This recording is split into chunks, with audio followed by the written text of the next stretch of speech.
So today I'm going to share with you a quick DIY in which I'm going to share with you how you can arrange your scarf by making a DIY scarf organizer. So all you're gonna need is a hanger, this one hanger, some old bangles, and this some wool thread or some tape.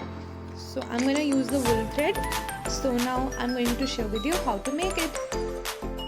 So I have cut the wool in this way, and now I'm gonna attach this bundle to the hanger like so. Tie it 2 times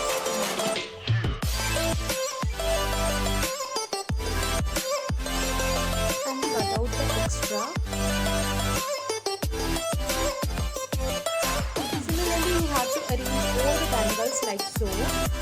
I have arranged all the bangles on the hanger in this way, and now I'm going to show you by arranging the scarves on the hanger.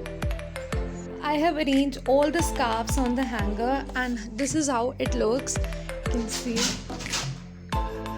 and I'm loving this DIY. So yeah, if you like this, do give it a try. Thank you for watching the video.